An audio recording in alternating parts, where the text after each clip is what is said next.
نحمده ونسلم ونصلي على رسوله الكريم اما بعد فاعوذ باللہ من الشیطان الرجیم بسم اللہ الرحمن الرحیم۔ آج کی ہماری اس مجلس کا جو عنوان ہے وہ جنتی لاٹھی کے حوالہ سے ہے۔ تو برادران محترم، جنتی لاٹھی سیدنا موسیٰ علیہ السلام کی لاٹھی ہے جسے عصائے موسیٰ کہا جاتا ہے، اور اس عصا کے ذریعے سے سیدنا موسیٰ علیہ السلام کے ہاتھوں مختلف ایسے معجزات کا ظہور ہوا جن کو قرآن کریم نے مختلف انداز کے ساتھ قرآن کریم میں بار بار ارشاد فرمایا۔ اس مقدس لاٹھی کی تاریخ بڑی قدیم ہے، اور اس مقدس لاٹھی کے ذریعے سے سینکڑوں ان تاریخی واقعات کا ظہور ہوا جن سے انسانی زندگی عبرت اور نصیحت حاصل کرتی ہے، اور اس سے اہل نظر بصیرت کی روشنی اور ہدایت کا نور جنہیں ملتا ہے۔ حضرت سیدنا موسیٰ علیہ السلام کی یہ لاٹھی آپ علیہ السلام کے قد کے برابر یعنی 10 ہاتھ لمبی تھی، اور اس لاٹھی کے سر پر 2 شاخیں تھی جو جب اندھیرا ہوتا تو روشن ہو جاتی تھی، اور اس لاٹھی کو سیدنا آدم علیہ السلام جنت سے لے کے آئے تھے۔ سامعین زیت شام ایک بزرگ فرماتے ہیں کہ حضرت آدم علیہ السلام کے ساتھ عود خوشبودار لکڑی اور حضرت موسیٰ کا عصا جو عزت والی پیلو کی لکڑی کا تھا، اور انجیر کی پتیاں اور حجر اسود جو مکہ معظمہ میں ہے، اور نبی معظم حضرت سلیمان علیہ السلام کی انگوٹھی، یہ 5 چیزیں جنت سے آئی۔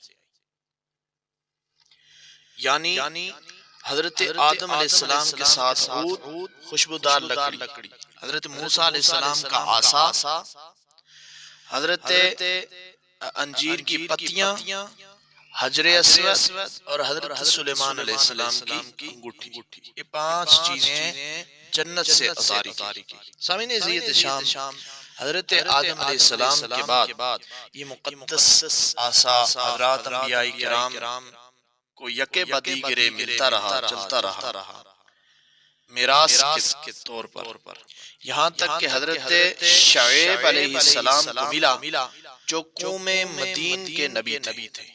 جب حضرت موسیٰ علیہ السلام ہجرت فرما کر مدین گئے تو حضرت موسیٰ علیہ السلام نے وہاں پر پڑاؤ کیا۔ اس کے بعد حضرت شعیب نے اپنی بیٹی حضرت بی بی صفورہ سے آپ کا نکاح فرمایا۔ آپ سلام اللہ علیہ 10 برس تک حضرت شعیب کے ہاں رہے، ان کی خدمت میں رہے، پھر ان کی بیٹی کے ساتھ نکاح کیا، ان کی بکریاں چراتے رہے۔ اس وقت حضرت شعیب نے حکم خداوندی کے مطابق، آپ یہ بات ذہن میں رکھیے کہ نبی جب بھی کوئی کام کرتا ہے وہ رب کی مرضی کے خلاف نہیں کرتا، بلکہ نبی جب بھی بولتا ہے، جب بھی کوئی کام کرتا ہے وہ رب کی طرف سے الہام ہوتا ہے، رب کہتا ہے پھر نبی کرتا ہے۔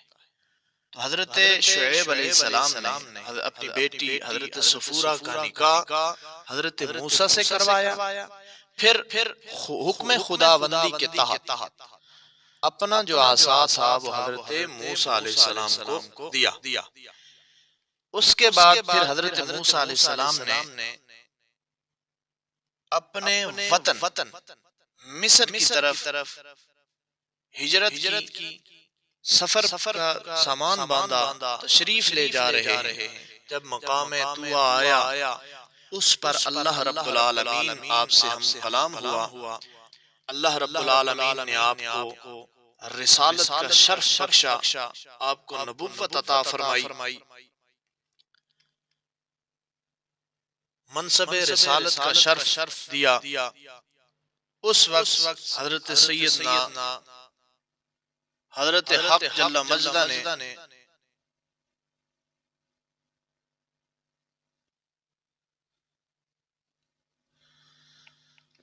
اس وقت پھر اللہ تبارک و تعالی نے آپ سے جس طرح کلام فرمایا، قرآن کریم نے اس کو پھر اس انداز میں بیان فرمایا وَمَا تِلْكَ بِيَمِينِكَ يَا موسیٰ، اے موسیٰ تیرے ہاتھ میں کیا ہے؟ تو جناب سیدنا موسیٰ علیہ السلام نے فرمایا یہ میری لاٹھی ہے، میں اس پر ٹیک لگاتا ہوں اور اس لاٹھی کے ذریعے سے اپنی بکریوں کو چراتا ہوں، ان کے لیے پتے جھاڑتا ہوں، اور بہت سارے کام ہیں جو اس کے ذریعے میں کرتا ہوں۔ ابو البرکات عبداللہ بن احمد نفسی نے فرمایا کہ اس لاٹھی کے ذریعے جو کام کیا کرتے تھے وہ حضرت موسیٰ علیہ السلام، وہ 8 کام انہوں نے ذکر فرمائے۔ سب سے پہلے اس کو ہاتھ میں لے کر اس کے سہارے چلنا، دوسرا کام اس سے بات چیت کر کے دل کو بہلانا۔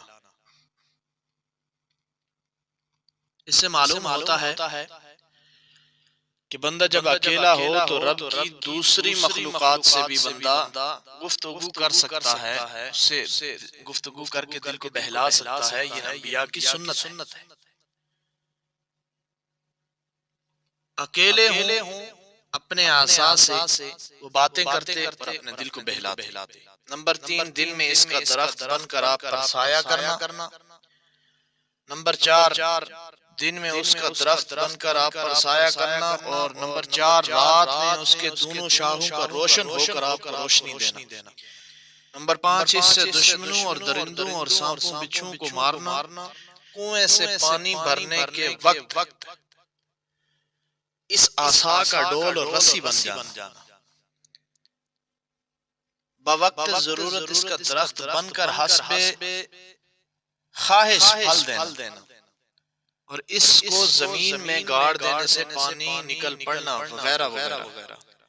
تفسیر مدارک میں ہے کہ حضرت سیدنا موسیٰ علیہ السلام اس مقدس لاٹھی سے مذکورہ بالا کام نکالتے رہے، مگر جب آپ فرعون کے دربار میں ہدایت فرمانے کی غرض سے تشریف لے گئے تو اس نے آپ کو جادوگر کہہ کر جھٹلایا، تو آپ نے اس عصا کے ذریعے بڑے بڑے معجزات کا ظہور شروع ہو گیا، جن کی 3 معجزات کا تذکرہ قرآن کریم نے بار بار فرمایا، جو انشاءاللہ العزیز نیکسٹ ویڈیو کے اندر ہم بیان کریں گے۔ اللہ جل مجدہ الکریم ہمیں اور آپ سب کو عمل کی توفیق عطا فرمائے۔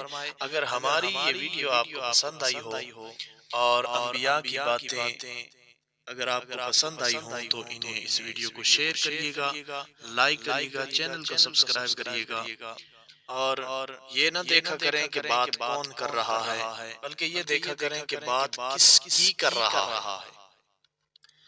تو اللہ تبارک و تعالی ہم سب کو عمل کی توفیق عطا فرمائے۔